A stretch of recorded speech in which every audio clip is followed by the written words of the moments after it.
Hi everybody, welcome to the channel. If you're not familiar with this channel, which you probably aren't because it's my first video, we talk about essentially how to survive life and anything that I find interesting because I don't really get to talk to a lot of people about this type of stuff. So I hope you enjoy. First things first, this whole video is about if you should quit your job and pursue your passion. The answer is no, don't do that. If you can't afford to, don't quit your job if you can't afford to. The long answer is this whole video. So if you stick around, hopefully you'll get something out of my whole experience of working in a corporate type of situation for my first year out of university. Hopefully I can provide you guys with some sort of key insights so that you can learn from my experiences. Yeah, hopefully you get something out of it. So without further ado, let's get right into it. To address the audience here, the audience who I'm trying to convey this message to are people very similar to myself, where, you know, work is good, it's all right, but it's not fully fulfilling them or resonating with what their values are or what their vision is or are. Those are the people I'm trying to speak to. But if you enjoy your work, then by all means, like, you don't have to watch this video. But it's for the people who don't really like work, your 9-to-5 job too much. Then these are the things that I've found to be useful when you're in that situation. Time is everything, and it's almost like at this point it's pretty cliche, but it really is.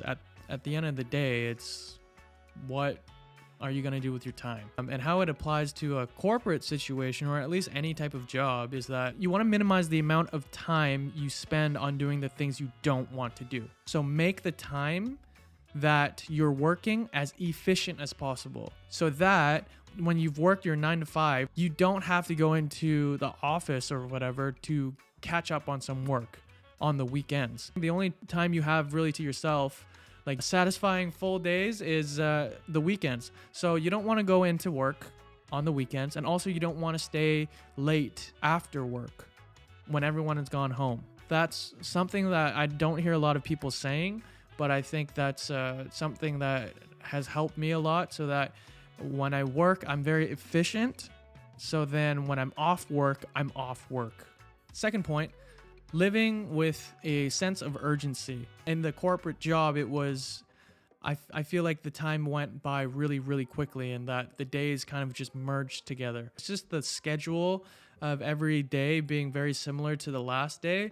Your days seem to blend all together. If you live with a sense of urgency, in the sense that you know, or you kind of conceptualize that you're not here forever, the urgency of the matter helps motivate you into performing an action that you otherwise wouldn't have done. So what I mean by this is that hopefully knowing that you die one day, or when you're 65 and retired and you won't have much energy to do the things you actually really want to do, having that in the back of your mind can give you some sort of motivation to start doing whatever you want to do right now. Third point, financial independence can start with your job or your 9-to-5, but it absolutely does not have to end with it. So this is a big one for me. When I was younger, I started to think how it was that people stayed at the same job for their whole lives, even though they seemed like they were dead inside. I just thought, like, why don't they just do the things that they want to do? When I'm in their shoes currently of working in a 9-to-5, it honestly scares the shit out of me to think how easy it is for you to just slip into the mindset of, oh, I have a salary, I have benefits, and it pays for my basic needs, and it supports my family and my dog, my Doge. It gives you a sense of stability and also a sense of security. And once you have that, you get comfortable. You're not reaching for things outside of your comfort zone, because why would you want that? The thing is, it's funny, is that usually the thing that you want to do that really resonates with you are usually the things that are not the most comfortable things to do, because it takes courage and it takes a lot of discipline in order to get to that place. Here's a different way to look at it, okay? So frame your mind in a way that your 9-to-5 job, okay, again, these are for the people who don't like their job. The 9 to 5 job is purely just income. And that income is to fulfill your very, very basic needs in the Maslow's hierarchy of needs, right? Your shelter, your food, supporting your family, all of that stuff. And all of the time you have outside of your 9 to 5, which is time before work, time after work, and on the weekends, or vacations or whatever, that is the time where you put your money and effort into doing the things that you want to do. And that right there is your work. Job is income. Work is you working on something that will resonate with you and benefit you in the long term. That gives you a little bit more purpose in your everyday life. And I find having that distinction, it gets me more motivated.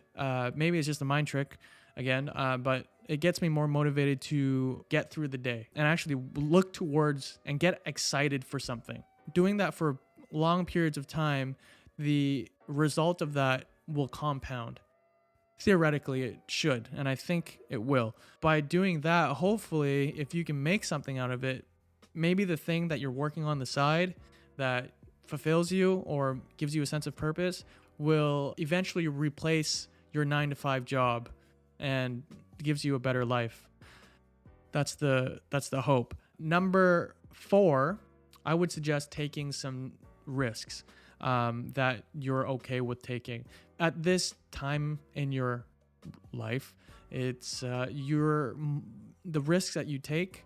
If you fail, it's not as detrimental if you were to take risks later in your life when you have a family and you have a house on the line and you have your kids' college funds on the line or something.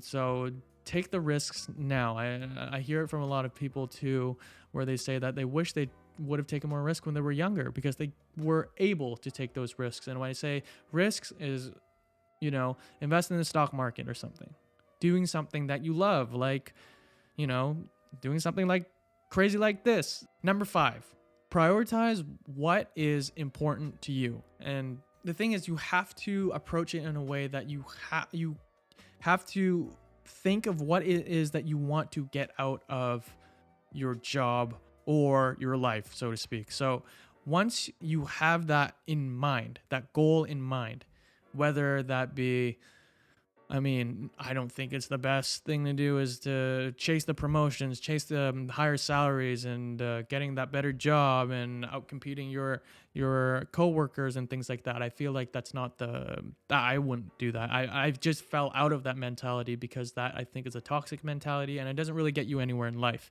because it's empty. So what I would do is that I would have some sort of self-reflection to think that what is it that is important to me? And I think that a lot of people, I don't know, maybe a lot of people don't like to think about that too much, but because it's hard to find the answers. What is it that is important to me? What is it that I want to spend my time doing? And really have that honest conversation with yourself and not be delusional in a sense. In a sense of when you speak to yourself, don't lie to yourself. Really be honest with yourself and think it through what it is that you want to do. And it's a big question. For example, for me, I don't have any grandiose type of goals in mind. I did at one point where I thought that, going to school and classic being a doctor and things like that. That was my parents' dreams. For me, not so much. I found along the way that I like being creative in the sense of I like to create things like this. Having that honest conversation with yourself to think that why is it that I want to do this? I think even though for me, when I started asking myself that, and started to match up what is it that I'm actually good at doing, what is it that I like to do, and what is it that would fulfill me, and almost like writing it all out in this like Venn diagram in a way that how does it all kind of coexist, and what are my options. It was very difficult, and it was honestly really scary because the more you think about it, the more existential angst I would get because I wouldn't find the answer right away. And it took me months to kind of do a deep dive in myself to think what would benefit me and the world if I were to do something like this. I don't know if that made any sense, but if you are noticing that you're in this kind of cycle of working towards the weekend, some of you would think that this is a problem. And it is in a way that, you know, it is a problem, but the thing is you can twist it and say that this is a good realization. So the real problem, I think, is that when you're stuck in this cycle without knowing it and you're chasing the next best thing in order to satisfy your hunger for it, or your essentially to fill that pit of purpose in a sense, you change as a person because you make those specific decisions for you to accomplish that next thing. You change yourself fundamentally as a person, and once you do that, you're no longer that person that you were before. Because say if that person was a person who wanted to own a restaurant, to become a cook, to do art, to be an author, but you're put into a 9-to-5 mentality and that's where the money is, and you keep chasing that, and the more decisions you make in order to chase that and accomplish those goals in that avenue, the person, the child, so to speak, that wanted to do these other things, you start to lose sense of that true self and the true nature of yourself. And I think that's a really big problem, because we need more people that have that creative, I think, that creative side to them. So this is what I want you to take away from this video. So everyone's situation is different, so you'll have to reassess yours. But here's my situation, and if you can take anything away from it, then that'd be dope. I have a job that pays me all right, and it sustains my lifestyle. My job doesn't necessarily bring me the most amount of fulfillment, but it pays the bills, and I will be working at this job indefinitely as I work on things outside of work that actually excites me. At the end of the day, this is what fulfills me, and this is my goal that I'm trying to work towards every single day. The pursuit of creating a life that allows time to do the things I want to do for as long as I want to, with the people I want to do it with, and to be able to reject all of the things in life that drain me of energy, and ultimately achieving this in the end. That's my grandiose type of goal, and this is what I've learned, or I've come to realize after my first year of working a corporate job and going through all of the motions and the different cycles of chasing this and that. So if you are in this position, or if you're gonna be in a position that I'm in, hopefully you get something out of it, and hopefully it can change your perspective on how to approach just like a normal job, so to speak. Yeah, hopefully you get a different perspective out of this video, and that you can live a more purposeful, meaningful life. I roll my eyes because it sounds really, really yogi. If you like the video, do give it a thumbs up.